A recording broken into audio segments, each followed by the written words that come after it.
Bismillahirrahmanirrahim. Assalamualaikum warahmatullahi wabarakatuh. Alhamdulillah wa bihi nasta'in. Asyhadu an la ilaha illallah wahdahu la syarika lah. Wa asyhadu anna sayyidana Muhammadan 'abduhu wa rasuluh. ونصلي ونسلم على هذا النبي الكريم سيد المرسلين وعلى آله وصحبه أجمعين. أما بعد، أيها المؤمنون اتقوا الله، أوصيكم وإياي بتقوى الله، faqad fazal muttaqun. Muslimin dan muslimat, mudah-mudahan dirahmati Allah Subhanahu wa taala. Di dalam sebuah hadis riwayat daripada Abi Hurairah radhiyallahu anhu, an Rasulillah sallallahu alaihi wasallam qala: Man sabbahallahu fi duburi kulli salatin salatan wa thalathin wa hammadallaha salatan wa thalathin wa kabbarallaha salatan wa thalathin wa qala tamamal mi'ah la ilaha illallah wahdahu la syarika lah, lahul mulk wa lahul hamd wa huwa ala kulli syai'in qadir. Ghufirat khatayah wa in kanat mithla zabadil bahr, atau kama qala, hadis sahih riwayat Imam Muslim. Nabi sallallahu alaihi wasallam bersabda, kata Nabi, barang siapa yang bertasbih tiap-tiap kali lepas semayang 33 kali, dan barang siapa yang bertahmid tiap-tiap kali lepas semayang 33 kali, dan barang siapa yang bertakbir tiap-tiap kali lepas semayang 33 kali. Dan kata Nabi sallallahu alaihi wasallam, dan dia menyempurnakan menjadi 100 dengan ucapan la ilaha illallah wahdahu la syarikalah, lahul mulku wa lahul hamd wa huwa ala kulli syai'in qadir. Maka diampunkan Allah Subhanahu wa ta'ala segala kesalahan-kesalahan dia, sekalipun kesalahan itu sebanyak buih di laut. Hadis itu hadis sahih riwayat Imam Muslim. Muslimin dan muslimat yang dirahmati Allah sekalian, Nabi sallallahu alaihi wasallam telah bagi tahu kepada kita satu benda yang mudah dibuat, tapi pahala dia besar. Iaitu barang siapa yang lepas semayang dia kata subhanallah 33 kali, alhamdulillah 33 kali, Allahu akbar 33 kali. Barang siapa yang sebut subhanallah, alhamdulillah, Allahu akbar 33, 33, 33, jadi 99. Disempurnakan dengan kata la ilaha illallah wahdahu la syarikalah, lahul mulk wa lahul hamd wa huwa ala kulli syai'in qadir, menjadi 100. Subhanallah 33, alhamdulillah 33, Allahu akbar 33, la ilaha illallah wahdahu la syarikalah, sampai habis sekali Kata Nabi SAW, "Ghufirat khatayahu." Diampun segala dosa-dosa, kesalahan-kesalahan dia. Imam An-Nawawi menjelaskan maksud diampunkan kesalahan-kesalahan itu ialah kesalahan yang merupakan dosa-dosa kecil. Maka diampun dosa-dosa kecil dia, wa in kanat mithla zabadil bahri. Sekalipun dosa kecil dia sebanyak buih di lautan, Allah ampun belaka. Di dalam sebuah hadis lain riwayat daripada Abi Hurairah radhiyallahu anhu, kata dia, anna Rasulullah sallallahu alaihi wasallam qala, man qala la ilaha illallah wahdahu la syarika lah, lahul mulku wa lahul hamd wa huwa ala kulli syai'in qadir fi yawmin 100 marrah kanat lahu 10 riqab wa kutibat lahu 100 hasanah wa muhiyat anhu 100 sayyi'ah wa kanat lahu hirzan minasy syaitan yawmahu dhalika hatta yumsiya wa lam ya'ti ahadun bi afdala mimma jaa'a bihi illa rajulun 'amila aktsara minhu wa qala an-nabi sallallahu alaihi wasallam man qala subhanallah wa bihamdihi fi yawmin 100 marrah khuttat khatayahu wa in kanat mithla zabadil bahri, atau kama qala, hadis muttafaqun alaih. Nabi SAW bersabda, Nabi kata, barang siapa yang kata la ilaha illallah wahdahu la syarikalah, lahul mulku wa lahul hamd wa huwa ala kulli syai'in qadir, 100 kali sehari. Siapa yang sebut zikir itu, la ilaha illallah wahdahu la syarikalah, lahul mulku wa lahul hamd wa huwa ala kulli syai'in qadir, 100 kali sehari,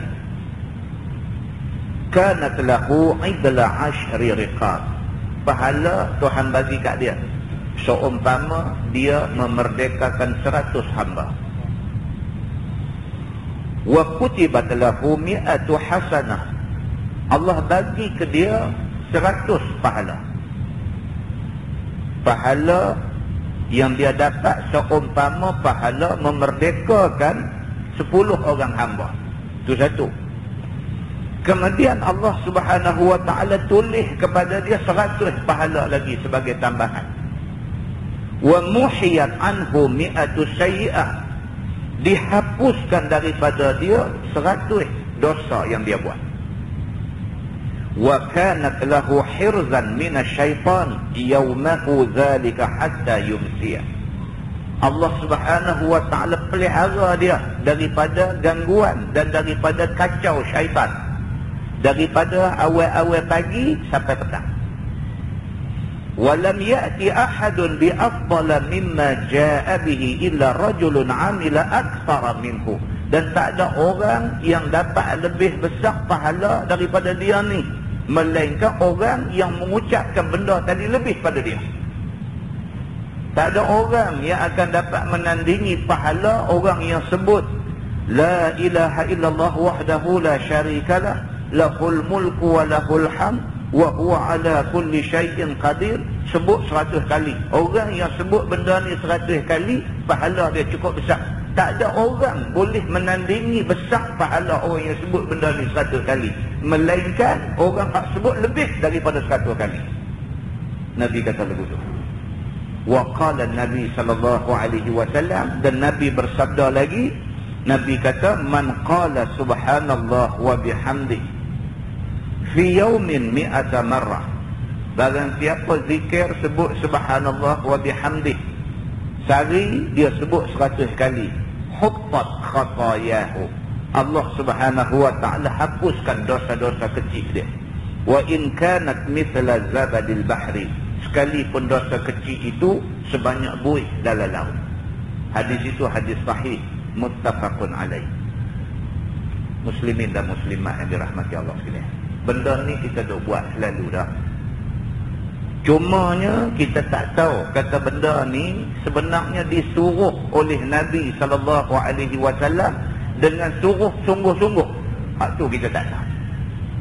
Kita dah buat lama dah. Lepas semayang kita jarang nak bangkit daripada tikar semayang, melainkan setelah kita zikir benda-benda ni tadi.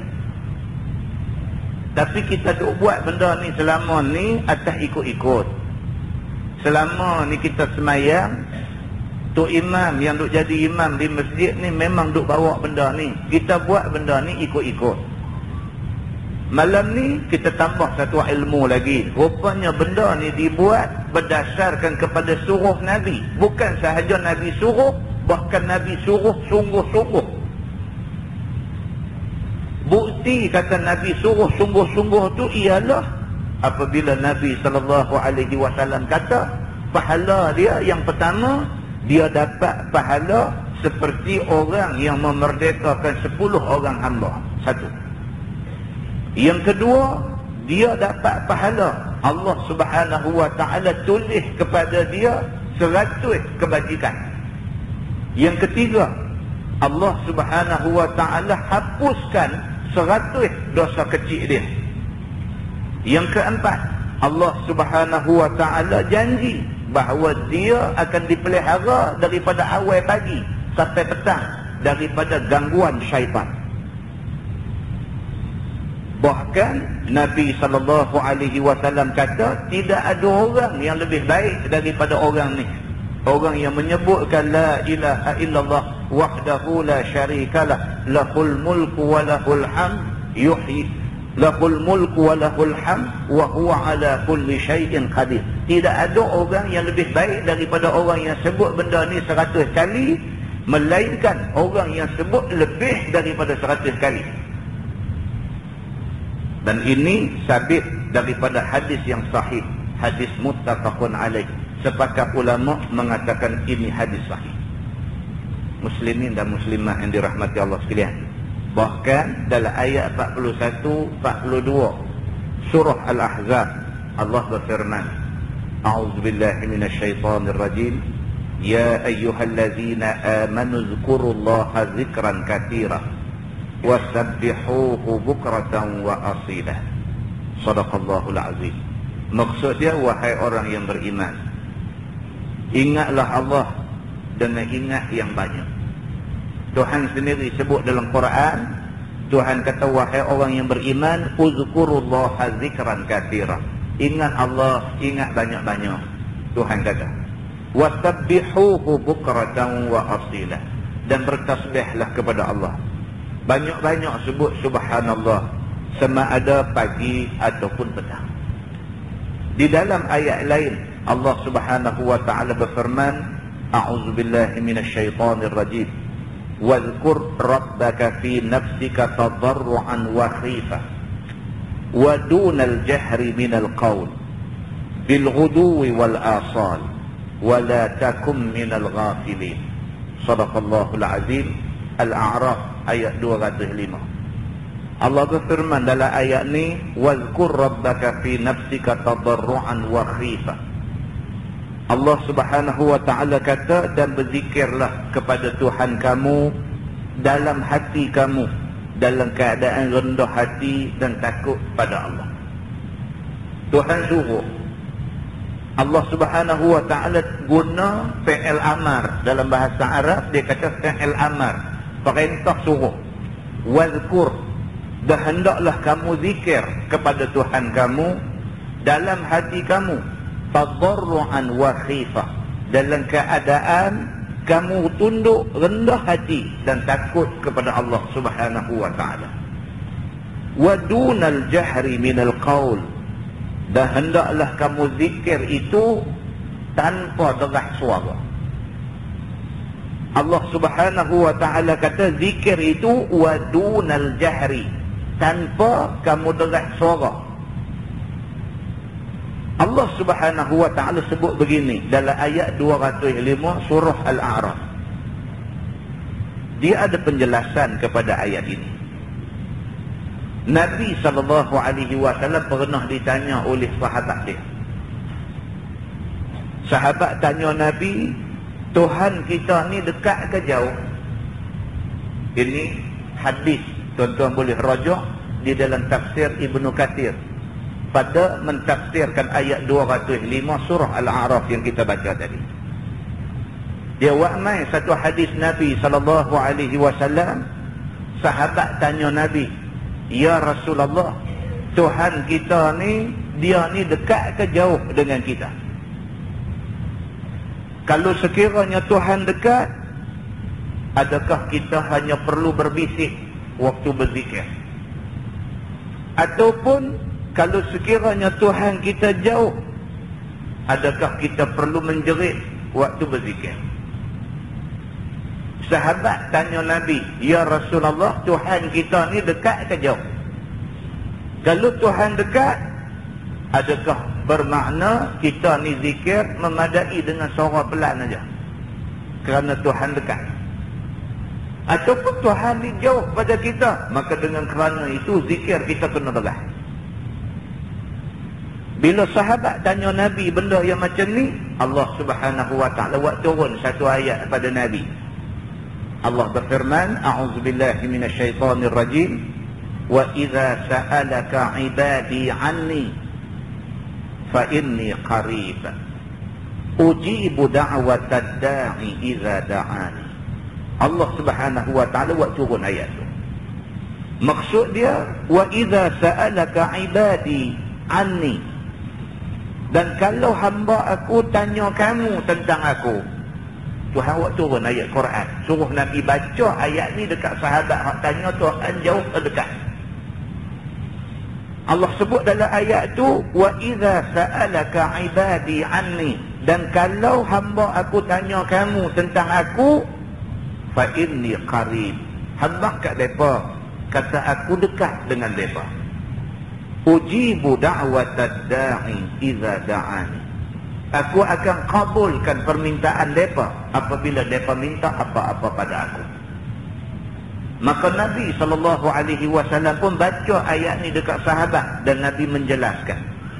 Kata Nabi, Allah Subhanahu wa taala sangat dekat kepada kita semua. Bahkan Allah lebih dekat daripada kita dengan tengkok menatang yang kita duk naik. Muslimin dan muslimat yang dirahmati Allah sekalian.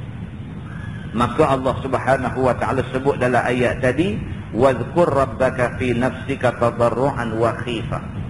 Maka berzikirlah kamu kepada Tuhan kamu dalam hati kamu, dalam keadaan rendah diri, tunduk dan takut kepada Allah Subhanahu wa taala. Wa dunal jahri minal qaul, dan tak payah derah-derah waktu kamu berzikir.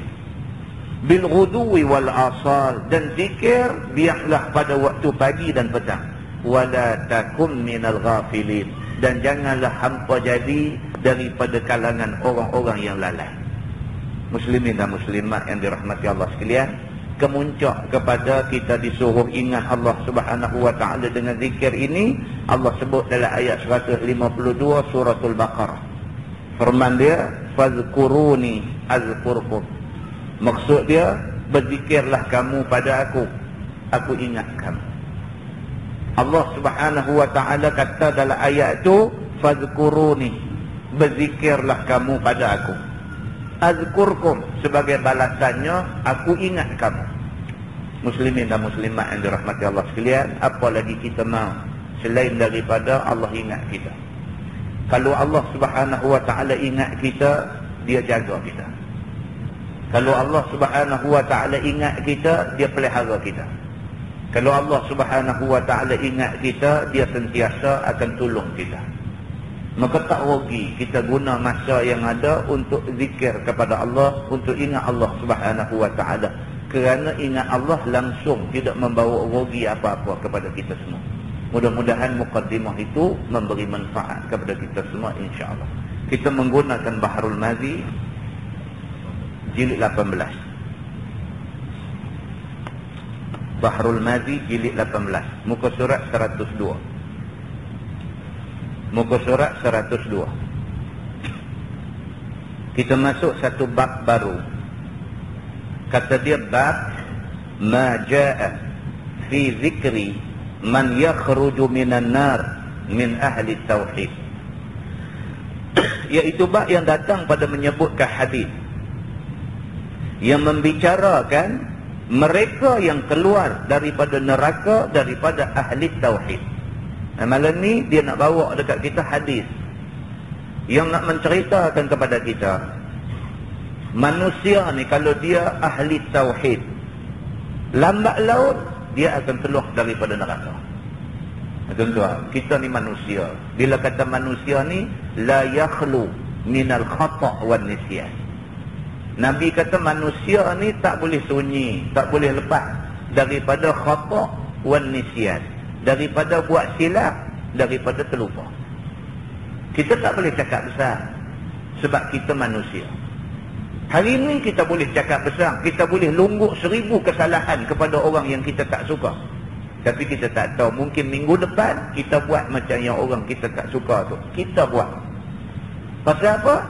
Pasal al-insan la yakhlu minal khata' wan nisyan. Manusia dia tak boleh lepas daripada buat silap, daripada terlupa. Ini satu fakta yang manusia kena ingat dalam kepala dia. Dia kena ingat benda ni. Maka dengan kerana tu, manusia kalau dia benci satu orang, dia jangan benci 100%. Dia kena reserve sikit. Sebab orang yang dia benci mungkin satu hari dengan izin Allah, Allah bagi petunjuk dekat dia, dia boleh jadi lebih baik pada kita. Dan kita yang membenci dia, tak mustahil satu hari Allah Subhanahu Wa Taala jadikan kita manusia yang lupa diri. Tidak mustahil. Dan kita telah baca banyak hadis Nabi sallallahu alaihi wasallam yang menceritakan tentang benda-benda yang macam ni. Dah pun berlaku sejak daripada zaman sebelum Nabi Muhammad sallallahu alaihi wasallam sampai zaman Nabi, sampai selepas daripada zaman Nabi, sentiasa berlaku manusia baik, tiba-tiba akhir hidup dia su'ul khatimah. Na'udzubillah min zalik. Dan biasa berlaku manusia jahat, tiba-tiba akhir hidup dia husnul khatimah. Biasa berlaku. Maka dengan kerana itu, Allah Subhanahu Wa Taala ingatkan kita sangat-sangat tentang benda-benda yang seperti ini. Kata dia, ketahuilah saudaraku, ahlu tauhid itu iaitu orang-orang yang mengucap dia 2 kalimah syahadah serta diiktikadkan dalam hati dia, yakni orang yang mengucap dia akan asyhadu an la ilaha illallah wa asyhadu anna Muhammadar Rasulullah. Diucapkannya dengan lidahnya dan ditasdikkan dengan hatinya, yakni percaya sungguh-sungguh tidak ada Tuhan melainkan Allah, dan percaya sungguh-sungguh Nabi Muhammad sallallahu alaihi wasallam pesuruh Allah. Itu dia. Dia sebut dekat kita yang kata ahlu tauhid itu orang yang pernah mengucap dengan lidah dia asyhadu an la ilaha illallah wa asyhadu anna Muhammadar Rasulullah. Siapa juga pernah mengucap kalimah ini dan sampai mati dia tidak buat benda yang boleh membatalkan Islam dia, dia tak pernah buat. Dia mungkin buat dosa besar, dia mungkin biasa berzina, dia mungkin biasa minum arak, dia mungkin biasa main judi, dia mungkin biasa buat beberapa dosa besar, tapi dia tak pernah buat benda yang boleh membatalkan Islam dia. Dia dipanggil ahlu tauhid. Dia dipanggil ahli yang biasa mentauhidkan Allah Subhanahu Wa Taala. Tuan-tuan tengok, Tuhan ni dia punya pemborah sampai macam tu. Allah Subhanahu Wa Taala ni punya pemborah sampai macam tu. Biasa sebut asyhadu an la ilaha illallah wa asyhadu anna Muhammadar Rasulullah. Biasa sebut benda tu dan tak biasa buat benda yang boleh membatalkan Islam dia. Manusia ni dipanggil ahlu tauhid. Dan ahlu tauhid ni banyak mana pun dosa hak dia buat, selagi mana dia mati sebagai orang Islam, maka selagi itulah Allah panggil dia ahlu tauhid dan dia ada harapan masuk surga. Cuma cepat dengan lambat aja. Allah Subhanahu Wa Taala Tuhan Maha Pengampun. Manusia kadang lebih cengeng pada Tuhan lagi. Manusia kadang-kadang lebih cengeng pada Tuhan lagi. Manusia ni kadang-kadang dia tak boleh nak memaafkan satu orang, sedangkan Allah Subhanahu Wa Taala sanggup mengampunkan hamba-hamba dia. Manusia kadang-kadang jatuh hukum lagi berat daripada Allah Subhanahu Wa Taala jatuh hukum. Bahkan Allah Subhanahu wa ta'ala biasa marah manusia hak macam ni. Manusia yang apabila orang berdosa main mengaku depan dia kata saya ada buat banyak dosa, dia terus kata ke orang tu Allah tidak akan ampun dosa hang. Allah Subhanahu wa ta'ala marah dekat orang ni. Allah kata siapa tadi yang bersumpah mengatakan aku tidak akan ampun dosa orang ni? Allah tanya balik pula siapa tadi yang kata aku tak akan ampun dosa orang ni? Sesungguhnya Allah kata aku telah pun mengampun dosa orang ini.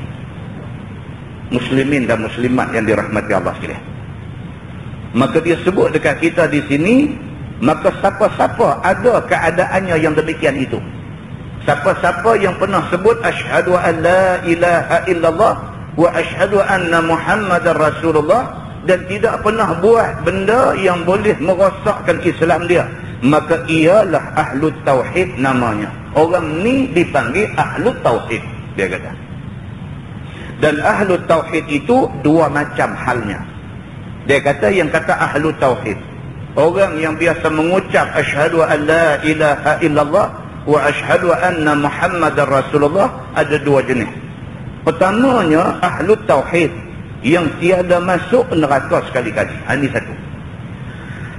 Golongan pertama, dia biasa mengucap asyhadu an la ilaha illallah wa asyhadu anna Muhammadar Rasulullah, dan dia cukup baik masa atas dunia ni sehingga kan Allah terus buh dia dalam syurga, tak rasa neraka langsung. Contoh dia siapa? Nombor satu Nabi-Nabi lah. Yang kedua sahabat-sahabat Nabi yang Nabi sebut dengan pasti 10 orang ni akan masuk syurga tanpa hisab. Mereka ni ekspres terus masuk syurga. Dan lain-lain golongan yang ada disebutkan tentang mereka ini di dalam nas-nas daripada hadis Nabi SAW. Ini golongan satu, dia kata. Maka iaitu ahlu tauhid yang tidak membawa apa-apa dosa, sama ada dosa kecil atau dosa besar, ke negeri akhirat kemudian daripada matinya. Ini golongan satu. Tak ada dosa. Dosa besar memang tak pernah buat, dosa kecil pun tak buat. Golongan ini Allah terus bagi ekspres masuk surga. Bahkan berkekalan ia atas tauhidnya serta menjunjung barang yang disuruh Allah dan dijauhkan apa yang dicegah Allah Subhanahu wa ta'ala. Mereka ni masa atas dunia rekod cukup cantik. Tidak ada catatan buruk tentang dia ni. Masa hidup atas dunia, malaikat raqib dan malaikat atid, tak ada satu catatan tak elok tentang dia, melainkan yang dicatat semua yang elok-elok belaka. Itu satu. Dan ahlu tauhid yang masuk neraka itu ialah, ni golongan dua. Dia biasa mengucap asyhadu an la ilaha illallah wa asyhadu anna Muhammadar Rasulullah. Biasa mengucap kalimah ini masa atas dunia. Iaitu ahlu tauhid yang membawa apa dosa yang menjadikan dia masuk neraka. Dia ni masa hidup atas dunia dulu mengucap jadi orang Islam, tapi sambil-sambil jadi orang Islam ada buat dosa. Sama ada dosa yang dia buat tu dosa besar, seperti bunuh orang, minum arak, berzina, berjudi, makan riba dan sebagainya, ataupun dosa kecil seperti melihat sesuatu benda yang tidak dibenarkan oleh agama untuk melihat dia dan sebagainya. Sama ada dia buat dosa besar ataupun dosa kecil, maka dia ni bila mati Allah Subhanahu wa ta'ala akan buh dia dalam neraka kerana nak bersihkan diri dia daripada dosa-dosa yang dia buat semasa di atas dunia. Kemudian keluar dia daripada neraka itu tak kalah habis deranya kadar dosa yang dibuatnya masa di atas dunia, dia kata. Maka ahlu tauhid itu pula ada dua macam pula lagi, iaitu pertamanya yang banyak iman, keduanya yang kurang iman. Dilihat dari sudut iman pula, ahli tauhid ni ada dua. Satu, iman cukup hebat. Dua, iman dia ada lemah sikit. Kalau iman hebat ni tiap-tiap hari istiqamah. Ini tanda orang yang sentiasa kuat iman. Hari-hari istiqamah. Hari-hari lepas sembahyang subuh baca Quran. Misalnya ini orang iman kuat. Tuan-tuan, kita sendiri boleh test diri kita. Kita sendiri boleh tahu, kita sendiri boleh dapat jawapan kita ni macam mana. Orang mungkin tak tahu, kawan-kawan kita mungkin tak tahu, orang kampung kita mungkin tak tahu. Tapi Allah Subhanahu Wa Ta'ala tahu, diri kita sendiri tahu kita ni tara mana. Kalau sekiranya kita ni celik aja mata, pukul 3, pukul 4 pagi, bakit semayang malam, kita tahu. Kita tiap-tiap malam dia buat macam tu, kita tahu. Allah lebih-lebih lagi tahu. Lepas semayang subuh, habis wirid sikit, habis doa, terus pegang Quran baca. Tak banyak sikit, satu muka surat Quran kita baca. Kalau ini amalan kita tiap-tiap hari, Allah tahu dan kita sendiri tahu diri kita. Kalau daripada pagi sampai petang sampai malam, kita tak guna lidah kita untuk mencerca benda yang kita tidak patut cerca. Kita tak guna lidah kita nak cerca Islam. Kita tak guna lidah kita nak cerca orang yang mengajak Islam. Kita tak guna lidah kita untuk nak buat benda-benda yang dilarang oleh Allah Subhanahu Wa Ta'ala. Allah tahu, kita sendiri tahu. Kalau kita mempunyai ciri-ciri yang perlu ada kepada mukmin sebenar, kita sendiri tahu diri kita macam mana, dan kita tahu iman kita pada mana. Kita boleh tahu. Sebaliknya, kalau sekiranya kita ni dah sebulan dah, seingat-ingat kita sebulan dah tak buat semayang tahajud langsung, kita tahu diri kita. Sebaliknya, kita ni seingat-ingat kita seminggu sekali aja, tu pun harap malam jemaah buat baca Yasin. Lain pada tu tak pernah kita sentuh Quran untuk nak buka baca. Kita tahu diri kita duduk tang mana. Kalau kita celek-celek mata, duk fikir nak kata ke orang, duk fikir nak hina orang, duk fikir nak fitnah orang, duk fikir nak buat cerita hal tak betul tentang orang dan sebagainya, kita sendiri tahu diri kita duduk tang mana. Maka ahli tauhid ni ada dua. Dia kata yang pertama, hak iman dia cukup baik. Dan yang kedua, iman dia ada masalah. Dia kata. Maka pendeknya, sebagaimana sedikitnya iman itu ada dalam hati ahli tauhid itu, maka tidak kekal ia di dalam neraka itu. Bahkan keluar dia kemudian daripada azab qadar dosanya. Kalau dia ni ahli tauhid yang lemah iman, dia terpaksa masuk neraka dulu. Untuk Allah Subhanahu Wa Ta'ala nak azab dia, nak dera dia sekadar dosa yang dia buat semasa dalam dunia. Bermula dalil yang menunjukkan yang demikian adalah hadis yang dikeluarkan oleh Imam At-Tirmizi. Kata dia, an Anas radhiyallahu anhu anna Rasulullah sallallahu alaihi wasallam qala Hisham yakhruju minan nar wa qala Syu'bah akhriju minan nar man qala la ilaha illallah wa kana fi qalbihi minal khair ma yazinu sya'irah. Maksud dia diriwayatkan daripada seorang sahabat Nabi sallallahu alaihi wasallam. Nama dia Anas bin Malik radhiyallahu anhu.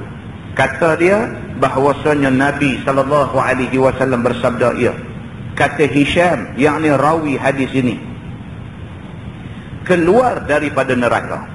Dan kata Syu'bah, rawi hadis ini juga, telah berfirman Tuhan kepada malaikatnya, keluarkan oleh sekalian kamu daripada neraka sesiapa yang mengucap ia tiada Tuhan yang mustahak disembah dan dipertuhankan melainkan Allah, padahal ada dalam hati orang itu daripada kebajikan, yakni ada iman dalam hatinya walaupun barang sekadar ditimbang sebiji syair. Itu dia Nabi SAW kata.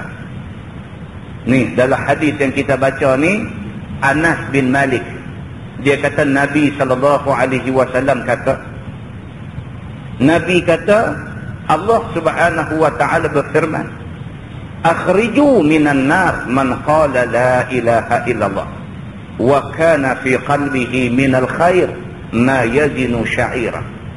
Nabi kata, Allah Subhanahu Wa Ta'ala ada berfirman dalam satu hadis qudsi. Tuhan kata dekat malaikat dia, akhriju, maksud dia keluarkan daripada neraka ini orang yang mengucap la ilaha illallah, orang yang Islam, maksud dia. Tuhan kata kat malaikat dia, hampa pergi tengok dalam neraka tu, mana-mana orang yang biasa mengucap, mana-mana orang yang orang Islam masa di atas dunia dulu, yang dalam hati dia ni ada iman walaupun sebesar gandum yang ditimbang. Dia ada iman.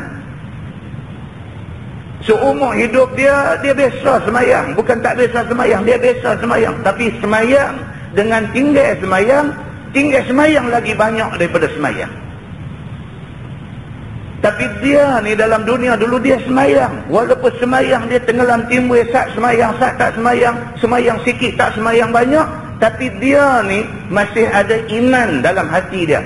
Allah katakan malaikat, pergi tengok sat dalam neraka tu, kalau ada orang yang atas dunia dulu biasa mengucap La ilaha illallah Muhammadur Rasulullah, dan dia ni ada iman dalam hati dia walaupun besar gandum, pergi tengok saat mereka ni buat keluar daripada neraka. Begitu firman Allah, akhriju minan nar man qala la ilaha illallah wa kana fi qalbihi minal khair ma yazinu burrah. Maksudnya, dan keluarkan oleh sekalian kamu wahai malaikat-malaikatku daripada neraka itu siapa-siapa yang ada mengucap la ilaha illallah padahal ada dalam hati dia sikit daripada kebajikan, yakni ada iman sikit dalam hati dia, kadar barang yang boleh ditimbang sebiji gandum. Tuhan kata dua kali dah. Tuhan kata dekat malaikat dia, hampa pergi tengok saat dalam neraka tu, hampa pergi kelas tengok. Kalau dalam neraka tu ada lagi orang Islam, walaupun dia ni satu orang Islam yang teruk masa dia atas dunia dulu, tapi sampai dia katuk mata dia masih orang Islam, apa pergi tengok Ustaz, buat keluar mereka ni daripada neraka. Begitu. Dan sabda Nabi lagi, akhriju minan nar man qala la ilaha illallah wa kana fi qalbihi minal khair zarrah wa kana syu'bah ma yazinu zurrah mukhaffafah. Maksudnya, dan dikeluarkan oleh sekalian kamu wahai malaikat-malaikatku daripada neraka itu siapa-siapa yang ada mengucap la ilaha illallah padahal adalah dalam hati orang itu daripada kebajikan, yakni iman, kadar satu zarrah, yakni satu habuk yang melayang. Dan kata Syu'bah, kadar barang yang boleh ditimbang sekadar biji gandum. Hal keadaan zurrah dibaca dengan tidak tasydid. Dia kata, kalau zarrah maksud dia habuk, kalau zurrah maksud dia gandum. Kali ketiga Tuhan kata dekat malaikat dia, hampa pisat dalam neraka tu, pergi tengok orang hak masih ada dalam neraka tu, hampa pergi kelas tengok. Kalau ada lagi hak di dalam neraka tu orang yang masa penjam mata mati atas dunia dulu masih lagi jadi orang Islam, walaupun kebaikan hak dia buat ni sebesar habuk yang boleh melayang ditiup angin. Mula tadi dia kata sebesar syair. Syair lebih besar daripada gandum. Yang kedua, kalau dia ada kebaikan besar gandum. Yang ketiga, Tuhan kata tak usah kata besar syair, tak usah kata besar gandum. Kalau kebaikan yang dia buat atas dunia besar habuk aja, angin pusing pun dia boleh terbang. Kalau ada kebaikan banyak tu pun, apa buat keluar dia daripada neraka? Syarat satu, dia mati sebagai orang Islam. Tuan-tuan, mahal. Islam ni mahal. Cukup punya mahal. Itu sebab kita sedih sangat kalau ada orang Islam pergi tukar agama. Sedih sangat kita ni. Kalau dia masih jadi orang Islam, sembahyang malah pun dia ada lagi harapan masuk syurga. Tapi keluar aja daripada Islam, batal kalimah la ilaha illallah Muhammadur Rasulullah. Bukan sahaja dia tidak boleh masuk syurga, bahkan mencium bau syurga pun Allah haram ke atas dia. Muslimin dan muslimat yang dirahmati Allah sekalian, maka dengan kerana itu soal murtad, soal keluar agama, ini soal besar. Ini soal besar. Satu orang Islam murtad bergegang arasy Allah Subhanahu wa taala. Muslimin dan muslimat yang dirahmati Allah sekalian, kata At-Tirmizi, dan pada bab ini ada riwayat daripada Jabir bin Abdullah dan Abi Sa'id Al-Khudri dan Imran bin Husain radhiyallahu anhum ajma'in. Katanya bermula ini hadis hasan lagi sahih. Masalah, dia kata ingatkan Tuhan satu kebajikan yang besar pahala. Ini satu perbahasan lain. Dia kata siapa yang ingat Tuhan. Ingat Tuhan maksudnya zikrullah. Barang siapa ingat Tuhan, pahala besar.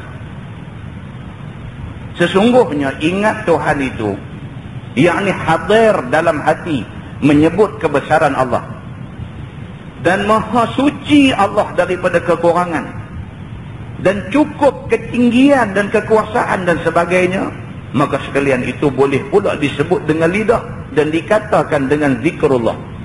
Maka ingat dan sebut Allah itu macam-macam, seperti yang tersebut di dalam kitab zikir. Maka zikir itu ada orang yang membanyak-banyakkan dengan macam-macam zikir, dan ada yang membanyak-banyakkan zikir dengan tidak memacam-macamkan dia, dan ada yang berzikir itu sikit saja. Maka tentulah orang yang banyak zikir itu banyak dapat pahala daripada sisi Tuhan, dan yang sikit zikir itu tidak banyak dapat pahala dari sisi Tuhan. Tetapi bagaimana sikit sekalipun zikir itu ada berkebajikan juga, dan dapat balasan yang disukai oleh dia. Yang penting dia kata ingat Tuhan. Zikrullah yang tu penting. Yang tu penting. Barang siapa yang banyak ingat Allah, banyak pahala Allah bagi ke dia. Barang siapa yang sikit ingat Allah, sikit pahala Allah bagi ke dia. Tuhan dia adil. Tuhan dia maha adil. Dia bagi balasan setimpal dengan yang orang tu buat. Barang siapa buat amal banyak, dia bagi pahala banyak. Barang siapa buat amal sikit, dia bagi sikit. Yang pentingnya ialah ingat Allah dengan zikir lidah, dan ingat hati kepada Allah Subhanahu wa taala. Sebagaimana tersebut dalam hadis yang dikeluarkan oleh Imam At-Tirmizi, kata dia an Anas radhiyallahu anhu anin Nabi sallallahu alaihi wasallam qala yaqulullah akhriju minan nar man zakarani yawman aw khafani fi maqam. Diriwayatkan daripada seorang sahabat Nabi sallallahu alaihi wasallam, nama dia Anas bin Malik radhiyallahu anhu, daripada Nabi sallallahu alaihi wasallam sabdanya, telah berfirman Allah kepada malaikatnya, keluarkan oleh sekalian kamu siapa-siapa yang beriman dan ingat aku pada satu hari, ataupun takut dia kepada aku dalam satu tempat atau mana-mana tempat, kerana ingat akan kebesaran Tuhan dan kekuasaannya. Kata At-Tirmizi, ini hadis hasan lagi gharib. Allah Subhanahu wa taala sampai satu peringkat Allah kata dekat malaikat dia, pisat ke neraka tu, tengok orang yang masih ada dalam neraka. Dicari di kalangan orang yang ada dalam neraka tu, kalau ada satu orang yang dalam sehari itu dia pernah teringat dekat Tuhan sekali pun cukup dah buat keluar dia daripada neraka. Hampir tengok asal dalam neraka tu, kalau ada satu orang yang dia ni pernah sekali rasa takut dekat Tuhan, sekali rasa takut dekat Tuhan, tiba keluar dia daripada neraka. Allah Subhanahu wa taala Tuhan Maha Pengampun lagi Maha Penyayang. Tapi nak boleh kekeluar tu, kita kena dera teruk dah dalam neraka, padan dengan kesalahan dan dosa yang kita buat. Muslimin dan muslimat yang dirahmati Allah. Inilah dalam perbincangan ilmu tasawuf, dia sebut kata manusia ni kena ada dua. Satu dia kata al-khawf, yang kedua dia kata ar-raja. Khawf maksudnya takut kat Tuhan, takutlah, kenangkan balik dosa-dosa kita, takut pada Tuhan. Yang kedua raja, maksud dia harap, kena harap supaya Allah Subhanahu wa taala ampun segala kesalahan kita. Takut dan mengharapkan keampunan Allah. Takut dosa hak kita buat, mengharapkan keampunan Allah Subhanahu wa taala. Ni kena ada dalam hati manusia. Tak boleh kalau kita tak takut Tuhan, dan tak boleh kalau sekiranya kita putus harap, kita rasa Tuhan tak tolong kita. Tak boleh, kerana Allah Subhanahu wa taala pasti akan tolong orang yang meninggal, yang mati dalam keadaan masih lagi menjadi orang Islam, tunduk pada agama dia. Begitu. Tajuk baru dia kata bab yakhruju rajulun minan nari zahfa, iaitu bab yang menyatakan hadis yang mengkhabarkan keluar seorang laki-laki daripada neraka hal keadaan dia mengeson. Dia nak cerita pula kita malam ni, dalam ramai-ramai manusia duduk dalam neraka tu, ada di kalangan manusia ni keluar daripada neraka nak pergi syurga, keluar tu Nak berlari tak boleh, nak berjalan tak boleh, nak merangkak pun tak boleh, mengesot nak keluar daripada neraka. Tapi keluar juga dia daripada neraka. Begitu. Ketahuilah saudaraku, sesungguhnya Tuhan kita ialah Tuhan yang amat kaya dan amat murahnya. Itu dia. Kita duk baca tuan-tuan, Bismillahirrahmanirrahim. Dengan nama Allah, Tuhan yang maha pemurah lagi maha penyayang. Dia nak bagi tahu kat kita di sini, dia kata Tuhan kita ni Tuhan yang maha kaya. Semua hak ada dalam dunia ni hak Tuhan punya. Kayanya Tuhan ni sampai macam tu. Semua hak ada dalam dunia ni hak Tuhan punya. Kekayaan yang mata kita nampak ada pada manusia tu hakikatnya hak Allah. Hakikatnya hak Allah Subhanahu wa ta'ala. Allah boleh bagi ke dia dan Allah boleh ambil balik bila-bila masa. Allah boleh bagi dia jadi jutawan hari ni, minggu depan Allah boleh bagi jadi dia jadi tak ketahuan. Allah boleh buat. Allah boleh bagi dia hari ni jadi satu orang yang harta ni dia sendiri tak tahu berapa jumlah harta dia.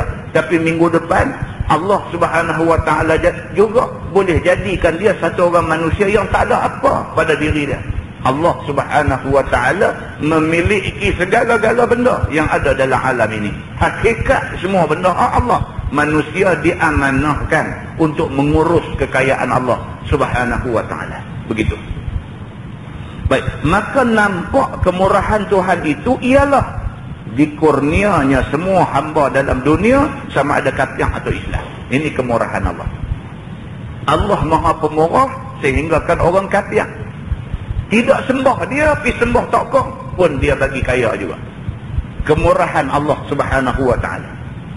Kalau nak kira ke? Kalau nak kira, Allah bagi dekat dia kekayaan, tiba-tiba dia tak sembah Allah, dia pergi sembah yang lain. Oi, Allah cukup marah. Kalau nak kira, manusia, kita belah anak kita daripada kecil, kita bagi duit, kita bagi kasih sayang, kita bagi segala-gala kat dia, kita susah kerana nak bagi senang dia. Tiba-tiba dia senang sikit, dia sepak kita. Tak ada lah. Nama dia betul saya sebut dah, kita tak mau dengar. Itu manusia. Allah Subhanahu wa ta'ala dia bagi kekayaan, melimpah ruh kekayaan Allah bagi ke manusia. Tiba-tiba manusia tu tak sembah dia, tak terima kata dia jadi Tuhan. Allah bagi juga kekayaan pada dia.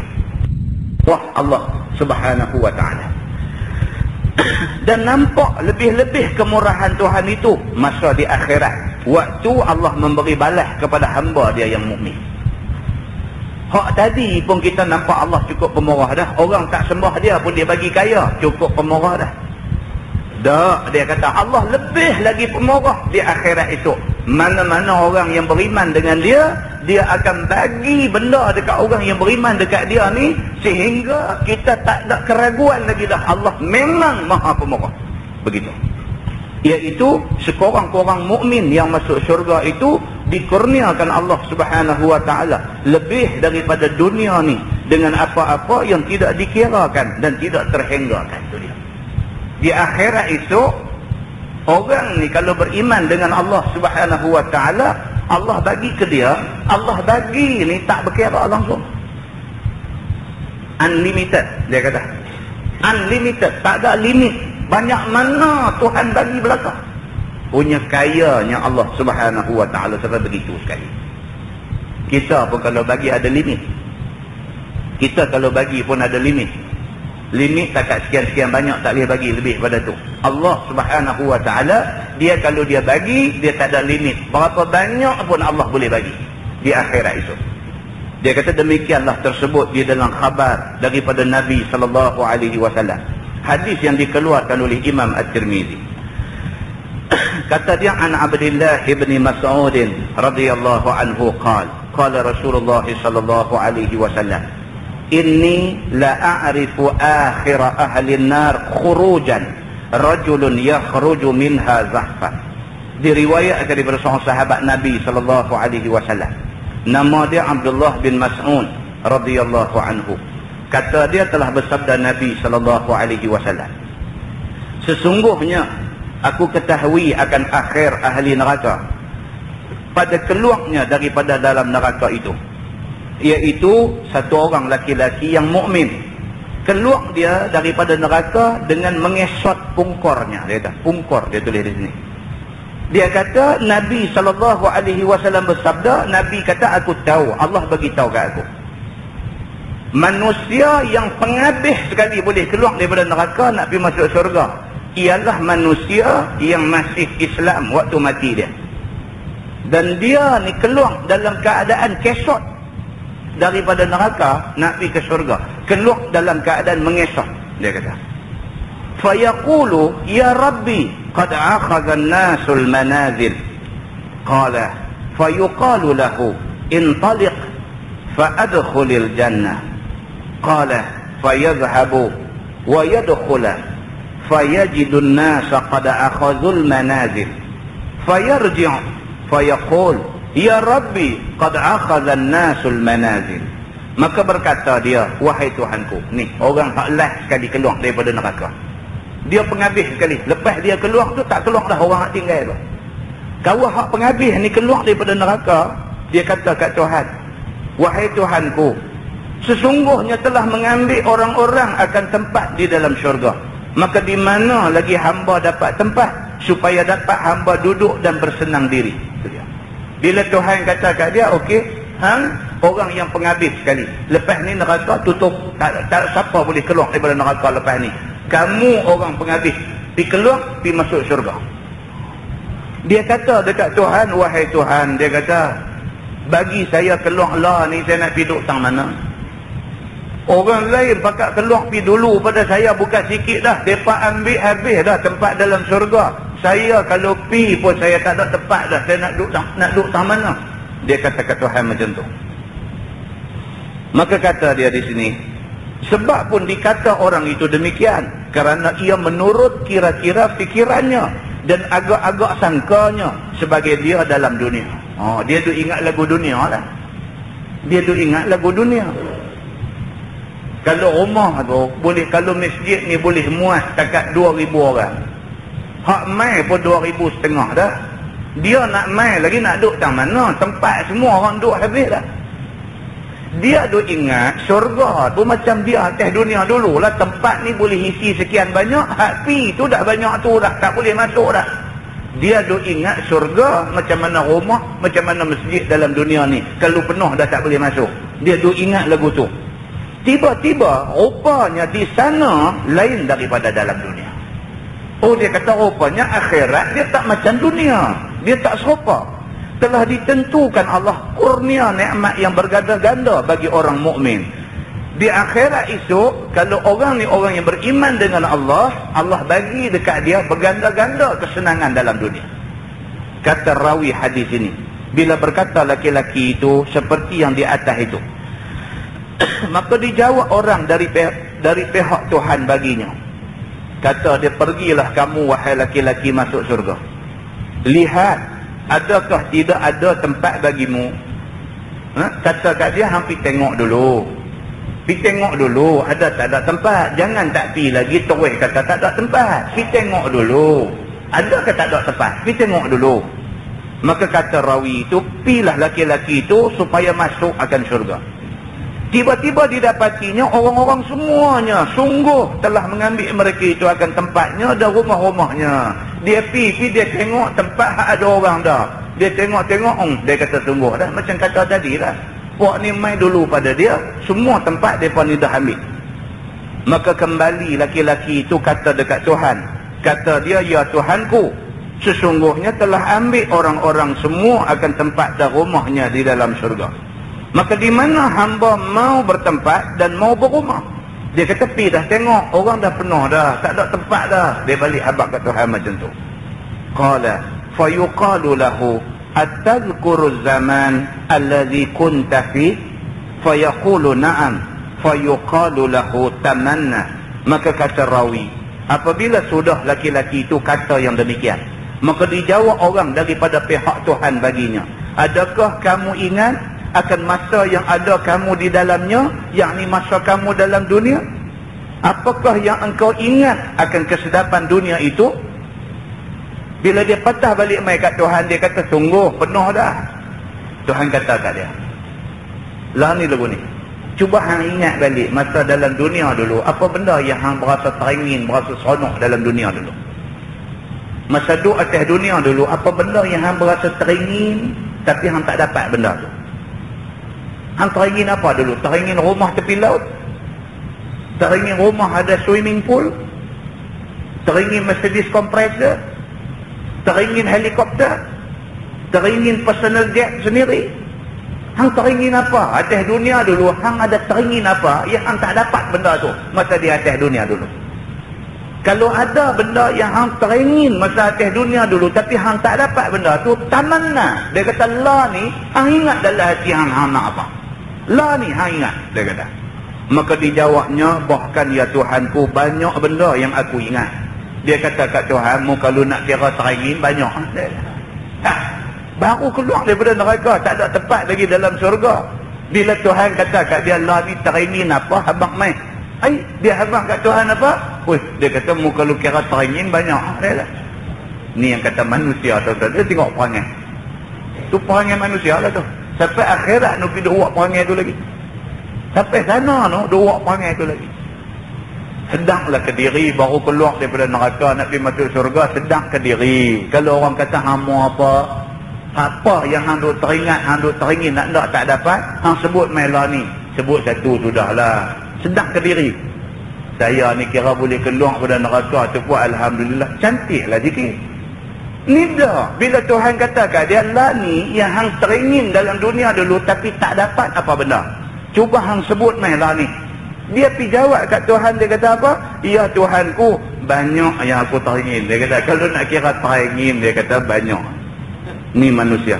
Maka dikatakan kepadanya, cita-citalah sebarang apa yang terlintas pada dirimu. Tuhan kata kat dia, lah lagu ni, banyak sikit tu soal lain. Lah hang teringin apa sebut? Tuhan kata. Daripada mahligai besar, tu dia Tuhan kata kat dia, hang mau apa? Mau rumah mahligai, mau banglo besar, dan taman, dan perempuan bagus, dan kebun-kebun, dan apa saja daripada segala nikmat. Tuhan kata sebut. Mau apa? Sebut. Mau rumah besar? Sebut. Hang mau perempuan cantik? Sebut. Hang mau rumah sekali dengan landscape apa depan rumah? Sebut. Tuhan kata, lah ni aku nak dengar hang sebut. Hang mau apa? Begitu. Qala fayatamanna fayuqalu lahu fa inna laka ma tamannaita wa 'asharata adha'atid dunya. Maka kata rawi, maka telah mencita-cita laki-laki itu apa yang diteringinnya dan yang terlintas di hatinya. Bila Tuhan kata kat dia, lah ni sebut, banyak mana aku tak peduli, sebut apa yang hang mau. Dia pun terus pasang angan-angan. Dia mau yang ni, dia mau yang ni, dia mau yang ni, kira duk karang punya banyak benda dia mau. Maka dikatakan baginya dari pihak Tuhan, itukah banyaknya yang kamu cita? Tuhan kata banyak tu je. Yang kata punya banyak benda yang hang teringin, banyak tu aja yang hang minta. Tuhan kata kat dia, maka bahawasanya ambil bagimu barang yang kamu cita itu dan 10 kali ganda daripada dunia.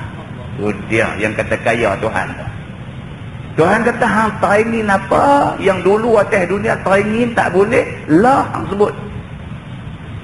Dia kata kalau nak kira teringin banyakkan sikit tu soal lain. Tuhan kata sebut mai hang mau apa. Dia pun karang 1, 2, 3, 4, 5, kira banyak dah lah benda dia sebut. Habis dia minta punya banyak benda, Tuhan kata kat dia, banyak tu aja. Ya Allah. Tuan-tuan, kita duk baca hadis Nabi ni. Duk baca hadis Nabi, percaya kepada janji ni, kita bahagia. Tak percaya janji ni, kita rugi. Tuhan tak ada rugi apa. Tuhan kata banyak tu aja. Tuhan kata hak mana hang sebut tadi semua aku bagi 10 kali ganda dunia. Bukan 10 kali ganda benda hang sebut. 10 kali ganda dunia lagi aku bagi dekat hang. Ambil pergi. Aku seronok pasal hang ni orang yang mati dalam keadaan beriman kepada Allah Subhanahu wa taala. Hang tidak mati sebagai orang yang terkeluar daripada Islam. Maka hari ini aku nak balas dekat hang 10 kali daripada kesenangan dunia yang orang dapat di atas dunia dulu. Qala fayaqul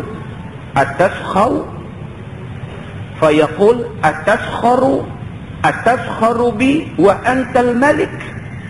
Maka kata rawi, Apabila didengar oleh laki-laki itu akan kata sebelah pihak Tuhan seperti itu, maka kata laki-laki itu, adakah engkau permain-mainkan aku dengan buat kecek itu? Padahal engkau Tuhan yang memerintah alam. Tidaklah patut diperejek dan diperhina aku, hamba yang hina ini, dengan kata nak bagi 10 kali ganda dunia. Oh, dia kata Tuhan friendly dia. Bila Tuhan kata kat dia, hak mana yang hang sebut tadi itu semua aku bagi dekat hang 10 kali ganda dunia aku bagikan. Dia jawab balik dekat Tuhan, dia kata, atas kharubi, ya Allah, adakah kamu nak main-main aku? Dia kata, sudahlah, aku ni orang yang penghabis keluar daripada neraka, aku ni last sekali keluar daripada neraka, cukuplah, aku dah kena azab banyak dah dalam neraka, nak perli aku kah? Dia kata, ya Allah, wa antal malik, kamu raja pada hari ini, kamu raja, kamu yang paling berkuasa, aku apa pun tak boleh buat, tak sahlah perli aku macam tu. Dia kata, baik, Allah Subhanahu wa ta'ala sebenarnya langsung tidak perli dia, sebaliknya Allah Subhanahu wa ta'ala nak bagi sungguh kepada dia apa yang Allah sebut. Maka sebab pun laki-laki itu berkata yang demikian pada Tuhan, kerana tercengangnya dan hairannya akan barang yang tiada diterima dan tiada nampak pada akal demikian itu. Benda ni dia kata tak sangka langsung. Takkan orang yang penghabis keluar daripada neraka nak dilayan semacam tu? Orang yang penghabis keluar daripada neraka, takkan Tuhan nak layan apa nak semua dapat, bagi pula 10 kali ganda kesenangan dunia dekat dia? Tak masuk akal. Mustahil orang yang setahu aku ni penghabis sekali keluar daripada neraka, Tuhan nak bagi macam tu. Maka berkata-kata ia kepada Allah yang demikian itu. Kata dia, qala falaqad ra'aitu Rasulullah sallallahu alaihi wasallam dhahik hatta badat nawajizu. Maka kata Abdullah bin Mas'ud yang meriwayatkan hadis ni, demi sesungguhnya aku lihat Nabi sallallahu alaihi wasallam tertawa ya. Nabi waktu duk cerita kes orang yang penghabis keluar neraka, tiba-tiba dapat macam tu punya kemudahan dan kesenangan daripada Allah. Nabi waktu cerita benda ni, Nabi gelak, Nabi tergelak, sehingga nampak zahir gigi geraham Nabi. Nabi gelak besar lah. Makna dia gelak sampai nampak gigi geraham Nabi, kerana terkenangkan di hatinya akan laki-laki itu berkata yang demikian bagi Tuhannya. Nabi tergelak pasal apa? Pasal ada manusia dia tak faham kata Allah ni Tuhan Maha Kaya. Allah bagi banyak tu kepada manusia, Allah tak ada apa-apa, tak ada jejak apa pun. Manusia ni dia tu ingat lagu macam dia atas dunia. Atas dunia ni tuan-tuan, orang kaya macam mana pun dia bagi kat orang, dia ada limit dia. Dia kaya macam mana pun dia bagi, dia ada limit. Kita tahu dia ada duit juta-juta, kita minta tolong kat dia, dia bagi takat 1000 aja. Dia ada duit juta-juta, dia tak bagi 1 juta kat kita, dia bagi 1000 aja. Itu manusia atas dunia. Duit juta-juta pun bagi 1000 saja. Allah Subhanahu wa ta'ala bukan bandingan kaya dengan orang yang kaya dalam dunia. Allah boleh bagi benda yang manusia terkejut bila Allah bagi. Demikianlah kaya Allah Subhanahu wa ta'ala. Bermula ini hadis hasan lagi sahih. Masalah dia kata akhir manusia yang keluar daripada neraka dan akhir manusia yang masuk surga.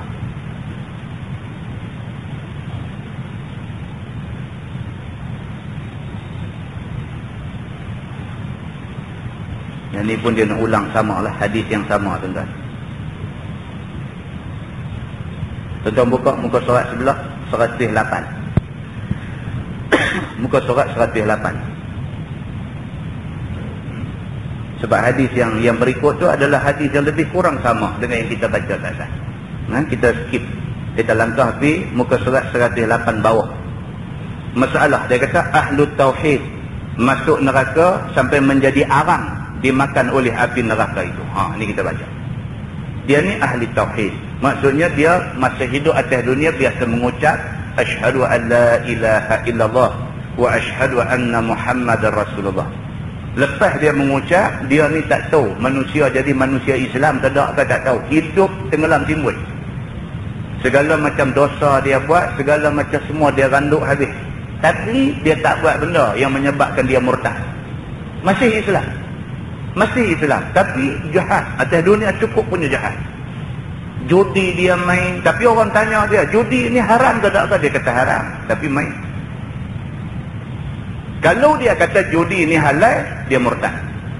Sebab apa? Sebab haram judi sabit daripada Quran. Barang siapa yang mengubah hukum Allah, Allah kata haram, dia pergi kata halal, dia jadi kafir.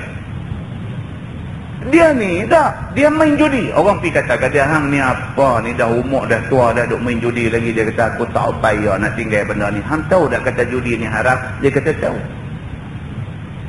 Dah tu dah hang tahu judi haram, hang duk main buat apa? Dia kata aku tak boleh kalau tak main judi. Jenis ni. Jenis ni. Tapi mengaku kata haram. Dia tak pernah kata benda yang haram tu halal. Tak pernah kata.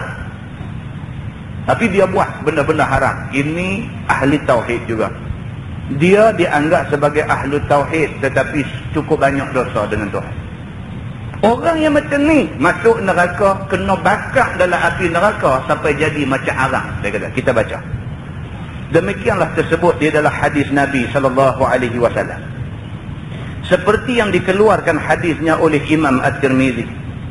Kata dia, an Jabir radhiyallahu anhu qala Rasulullah sallallahu alaihi wasallam, yu'azzabu nasun min ahli tauhid fil nar hatta yakunu fiha umam.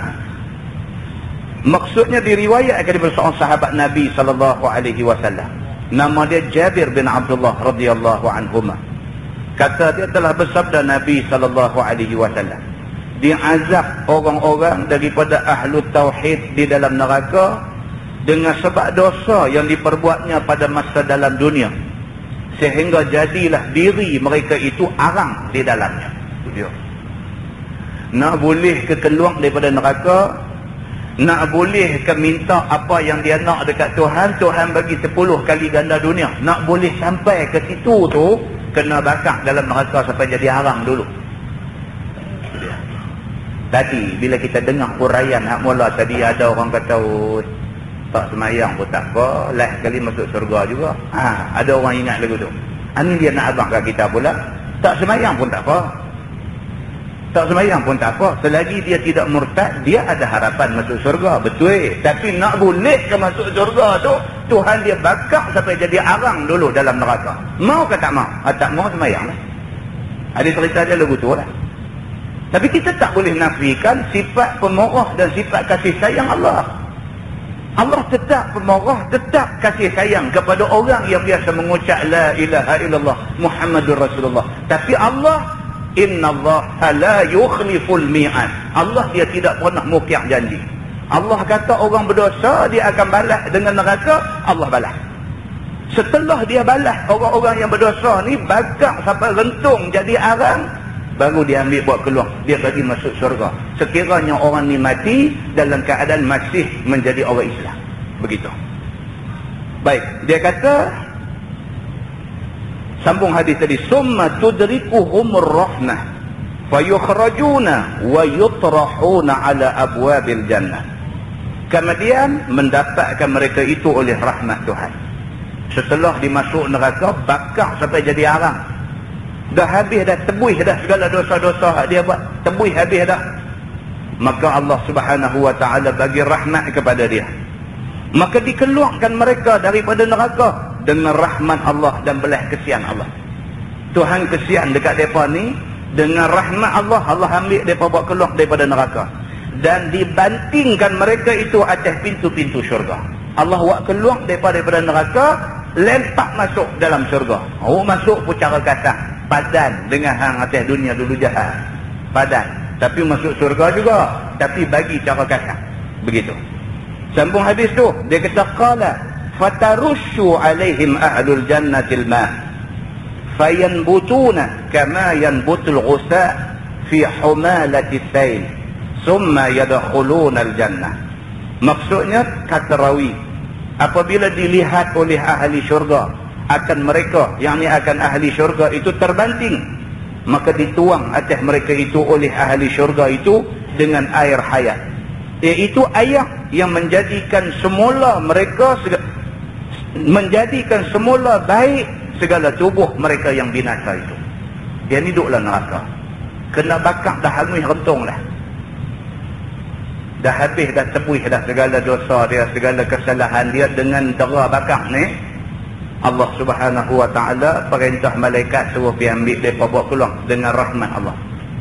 Bila bawa keluar, mereka ni lempak pergi ke pintu syurga. Bila bunyi gedung kata kena pintu syurga, ahli syurga hak duduk dalam syurga ni mai buka tengok. Tengok Allah, siapa dia ni? Rentung. Maka ahli syurga ni ambil satu ayat yang ada dalam syurga. Dia panggil ma'ul hayat. Maksudnya ayat kehidupan. Ahli syurga pergi ambil ayat kehidupan, ma'ul hayat daripada dalam syurga ni, mai jurus kawan hangus rentung ni tadi. Sebaik-baik sahaja dijurus mereka ni, tubuh mereka tumbuh jadi elok macam biasa balik, dia kata. Maka tumbuh mereka itu sebagaimana tumbuh sampah kaparan di dalam kaparan ayam bang. Tumbuh mereka ni, nampak tumbuh jadi manusia balik. Yang ni dengan segera kembali semula tubuh badannya dengan elok dan berseri-seri. Itu dia. Tak boleh fikir. Benda ni tak boleh fikir dengan akal, tuan-tuan. Benda ni cerita di sana esok ni. Ada pula satu ayat dalam syurga, dia panggil ma'ul hayah. Dia panggil ayat kehidupan. Orang yang kena bakar dalam neraka dah jadi arang dah, tak jadi manusia dah, jadi arang, rentung, kering dah, mai ke pintu syurga ni. Depa penduduk syurga, ahli syurga yang dah sememang duduk dalam syurga ni, pi ambil ayat ni jurus hati depa. Jurus dengan kehendak Allah Subhanahu wa ta'ala. Manusia yang kena bakar dah jadi arang ni, tiba-tiba tumbuh jadi manusia elok, berseri-seri balik macam biasa. Begitu. Kemudian daripada telah sempurna dan elok rupa mereka itu, maka masuk mereka itu akan syurga Allah Subhanahu wa ta'ala. Lepas tu barulah mereka masuk dan menjadi penghuni syurga Allah Subhanahu wa ta'ala. Kata Imam At-Tirmizi, bermula ini hadis hasan lagi sahih. Wallahu a'lam. Lepas ni kita masuk orang yang beriman itu masuk syurga jikalau sedikit imannya sekalipun. Lepas ni kita akan tengok hadis tu.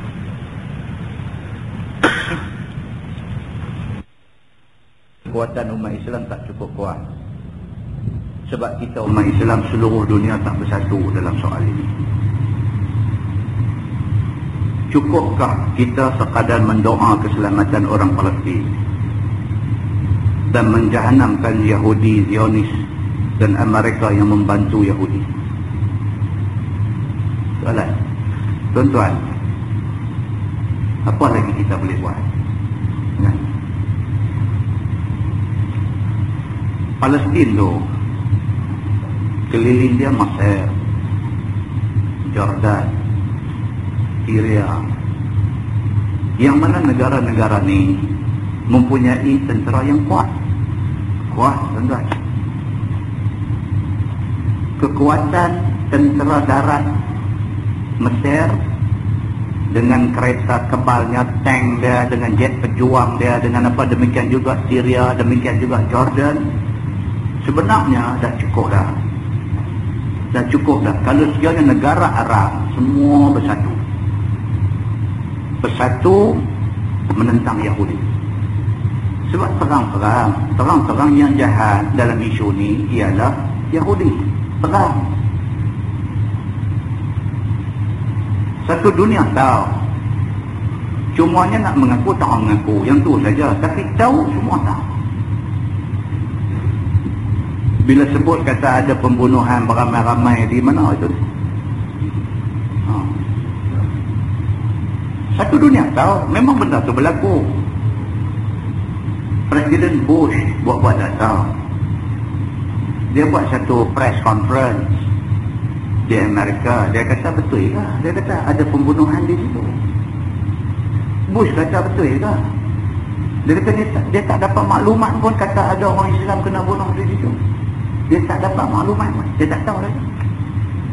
Tak apalah, dia kata kalau betul kita tengok macam mana. Dia kata kita hantar wakil daripada Majlis Keselamatan Bangsa-Bangsa Bersatu ke apa, tapi tengok betul ke tak betul. Dia kata begitu. Tuan-tuan, statement dia tu mengiris hati kita. Mengiris hati kita. Kalau satu orang Amerika kena bunuh di satu negeri ceruk mana, dia boleh tahu. Macam mana puluhan umat Islam kena bunuh beramai-ramai di Palestin, dia kata dia tak tahu. Kita tak mau cakap benda ni, buang masa. Cerita dia apa? Cerita dia umat Islam hari ini dihina. Yang tu saja. Duribat alaihimul zillatu aynama tuqifu illa bihablin minallah wa hablin minan nas. Tuhan kata ditimpa ke atas mereka kehinaan. Aynama tuqifu, walau di mana mereka duduk. Illa bihablin minallah, melainkan kalau sekiranya mereka berpegang dengan tali Allah. Ulama tafsir sepakat mengatakan tali Allah maksudnya Quran. Pasal apa? Pasal Nabi sebut dalam hadis dia, hablullah ialah Quran. Selagi mana orang Islam tak mau pegang Quran, Tuhan kata mereka akan dihina. Bila Allah kata begitu, tak boleh buat apa. Jadi cerita nak hantar orang pergi berperang, nak hantar orang pergi berjihad pun tak jadi cerita. Sebab apa? Masalah asal dia ialah tak berpegang dengan Quran. Itu masalah asal dia. Hak tu mau selesai dulu. Orang Islam Mesir kah? Orang Islam Syria kah? Orang Islam Jordan kah? Orang Islam Malaysia kah? Orang Islam Indonesia kah? Orang Islam mana pun, Quran mesti dijadikan pegangan mereka, perlembagaan mereka. Kalau sekiranya orang Islam pegang kepada Quran, Allah akan bantu orang Islam. Seperti mana Allah pernah bantu tentera Badar ketika mereka lawan dengan musuh yang berjumlah hampir 1000, mereka hanya 300 boleh menewaskan 1000. Setengah orang kata tak boleh cakap, benda tu tak boleh cakap. Dia kata benda zaman Nabi lain, kita lain. No. Boleh cakap benda tu. Sebab apa? Sebab itu janji Allah Subhanahu wa ta'ala. Allah dia kira in tansurullah ayansurkum. Kalau kamu tolong Allah, Allah tolong kamu. Tolong Allah, tolong apa? Allah tak perlu pertolongan kita. Maksud tolong Allah apa dia? Tolong angkat agama Allah letak di tempat dia. Quran mesti dijadikan rojokan. Kalau negara yang orang Islam memerintah pun tidak mau rojok Quran, agama Allah, Allah akan bantu dia. Allah bila dia bantu negara tu, ekonominya elok, kestabilan, kesejahteraannya semua elok, semua jadi elok. Bila jadi elok, orang bukan Islam tengok, dia akan mencontohi apa yang Islam buat. Seperti mana zaman Sayyidina Umar Al-Khattab dulu, negara-negara dalam dunia ni pergi jumpa Sayyidina Umar, minta nak tumpang bernaung di bawah pemerintahan Sayyidina Umar. Pasal apa? Pasal mereka tengok pemerintahan Sayyidina Umar adalah pemerintahan yang keadilan terjamin di segenap jengkai tanah bumi yang ada. Negara bukan Islam pun bila tengok ni hak duduk bawah pemerintahan Sayyidina Umar ni, mereka tengok sejahteranya, mereka tengok amannya, mereka tengok makmurnya, mereka tengok segala yang elok ada padanya, mereka sendiri tak boleh buat macam tu. Mereka pergi jumpa Sayyidina Umar, minta kepada Sayyidina Umar, suruh Sayyidina Umar jajah negeri mereka. Mereka nak bernaung di bawah pemerintahan Sayyidina Umar Al-Khattab. Yang ni tuan-tuan, catatan sejarah. Dunia mengakui kebenaran catatan ini. Sebab apa? Sebab orang Islam hari ini dia tak ada confident dengan Quran. Dia tak yakin dengan apa yang Allah sebut dalam Quran tu, dia tak yakin sebenarnya. Dia duk rasa tak boleh buat. Pasal apa? Kalau orang bukan Islam rasa macam tu tak apa. Tapi kalau orang Islam rasa macam tu, sangat mendukacitakan. Lebih-lebih lagi orang Islam yang rasa tidak yakin dengan hukum Quran ini, orang Islam yang khatam 2 kali Quran bulan puasa, lebih mendukacitakan. Bulan puasa dia boleh baca Quran 30 juzuk, khatam 2 kali, tapi isi kandungan Quran dia tak yakin. Kesian. Ini penyakit, tuan-tuan. Ini penyakit, dan penyakit ini kita nak ubati. Kita nak bagi tahu pada dunia seluruhnya bahawa penyelesaian kepada masalah penghinaan kepada orang Islam ini ialah dengan kembali berpegang kepada ajaran Quran dan sunnah Nabi SAW. Kita balik kepada 2 sumber ni, Allah Subhanahu Wa Taala tolong kita. Tentu percaya tak Tuhan boleh tolong orang Islam? Jangan tak percaya. Kita kena percaya Tuhan nak tolong kita. Tuhan nak tolong kita sangat-sangat. Tuhan tak mau tengok orang yang mengucap asyhadu an la ilaha illallah wa asyhadu anna Muhammadar Rasulullah, tiba-tiba orang ni kena sembelih buta aja. Allah tak mau tengok benda macam ni. Tapi Allah nak tolong kita, Allah letak satu syarat. In tansurullaha yansurkum. Kamu tolong Allah, Allah tolong kamu. Kita tak tolong menegakkan agama Allah. Muslimin dan muslimat yang dirahmati Allah, cerita dia macam tu. Apa juga masalah, Tuhan kata fa in tanaza'tum fi syai'in farudduhu ila Allahi war rasul. Quran kata, Allah kata dalam Quran, kalau kamu bercanggah pendapat tentang satu-satu benda, farudduhu ila Allahi war rasul, maka kembalilah kepada Allah dan Rasul, balik kepada Quran dan hadis Nabi sallallahu alaihi wasallam. Tuhan tolong kita insya-Allah.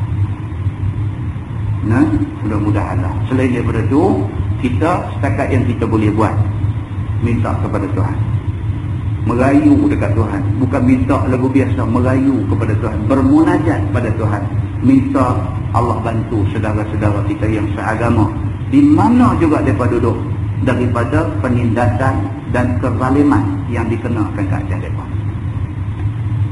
Nah, doa kena jalan tu. Kena jalan. Allahumma ansuril Islam wal muslimin. Kena. Ya Allah, tolonglah Islam dan orang-orang Islam. Minta Allah, minta dekat Allah. Wansur juyushal muwahhidin. Ya Allah, tolonglah tentera-tentera yang nak mengangkat Allah subhanahu wa ta'ala sebagai kuasa yang maha besar. Tolong, minta Allah tolong, minta manalah nak tahu. Tuhan kata, ud'uni astajib lakum. Minta dekat aku akan perkenankan. Ramai-ramai pakat minta. InsyaAllah satu hari Tuhan perkenan permintaan kita. Selain daripada hak mula tadi kita kena buat. Nah, muslimin dan muslimat yang dirahmati Allah sekalian, kita tak tahu macam mana susah mereka. Pasal kita tak pernah susah. Kita sedap-sedap senang, kita tak tahu macam mana susahnya mereka. Bila kita kenal sekali macam tu, kita tahu macam mana susahnya. Tentang nikmat selalunya tak dihargai, melainkan setelah nikmat itu Tuhan bagi, baru kita tahu rupanya mahal nikmat yang Tuhan bagi kat kita. Kita tak pernah menghargai nikmat mata Tuhan bagi kat kita. Mata ni boleh duduk tengok apa kita berasa nak tengok. Mata ni nikmat cukup besar Allah bagi kat kita. Kita tak tahu kata mata ni nikmat besar. Sehinggalah satu hari Tuhan ambil mata ni. Kita ada lagi mata, tapi dia dah tak boleh melihat. Masa tu kita tahu mata ni nikmat yang cukup besar. Semacam mana kita tak tahu macam mana mahalnya nikmat sihat ni. Tuhan bagi kat kita sihat ni. Sehinggalah satu hari kita kena sakit. Yang sakit tu sakit membawa maut. Baru kita tahu mahal sungguh rupanya nikmat sihat Tuhan bagi kat kita ni. Demikianlah kita tak tahu macam mana mahalnya nikmat Islam yang Tuhan bagi kat kita. Kita tak tahu. Ni kita jadi orang Islam lah ni nikmat ni, jadi orang Islam ni kita tak tahu. Sehinggalah akhirat esok baru kita tahu rupa-rupanya kita dijadikan orang Islam, mati sebagai orang Islam. Islam itu satu-satunya tiket yang nak membolehkan kita masuk syurga. Sana esok baru kita tahu. Bila kita tengok orang-orang yang atas dunia ni sampai katuk mata tak Islam, dia tak boleh mencium bau syurga. Tiba-tiba kita boleh masuk syurga. Masa tu baru kita tahu Allahu Akbar, besarnya Allah Subhanahu wa ta'ala, Tuhan yang menganugerahkan Islam pada kita. Selagi kita tak rasa susah, selagi itu kita tak tahu nikmat yang kita dah dapat lah. Tuan-tuan, hargai nikmat Tuhan bagi kat kita ni. La in syakartum la azidannakum wa la in kafartum inna azabi lasyadid. Kalau kamu syukur pada aku, Tuhan kata, ni Tuhan bagi macam-macam kat kita, kita syukur dekat dia dengan melipat gandakan ibadat kita dekat dia. Tuhan kata la azidannakum, aku tambah lagi hak mana ada la, aku tambah lagi dekat kamu nikmat. Tapi jaga, Tuhan kata wala in kafartum, kalau kamu engkar, kamu kufur dengan nikmat aku bagilah, inna azabi lasyadid, azab aku sangat-sangat teruk. Lepas ni tuan-tuan, tajuk yang kita nak baca insya-Allah pada bulan depan, kalau tak ada arai apa, kita akan baca satu lagi tajuk. Dia cerita dekat kita balak yang menimpa kita sebenarnya tanda kasih Allah pada kita. Dia akan bagi tahu kita, balak yang menimpa kita adalah tanda Allah kasih kita. Satu, bila balak tu kena, dia mengkifaratkan dosa kita, sebahagian dosa kita. Balak sama ada kena kita, kena isteri, kena anak, kena keluarga, yang mana benda tu menyebabkan kita jadi susah hati. Balak tu menyebabkan Allah kifarat sebahagian dosa kita. Dan yang kedua, bila kena balak tu, kita lebih lagi ingat Allah. Ingat Allah bermakna kebaikan daripada Allah.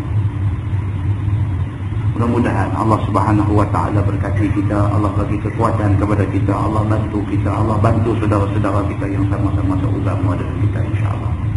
Nah, sebelum terlupa, saya ada kenuri nasi kandang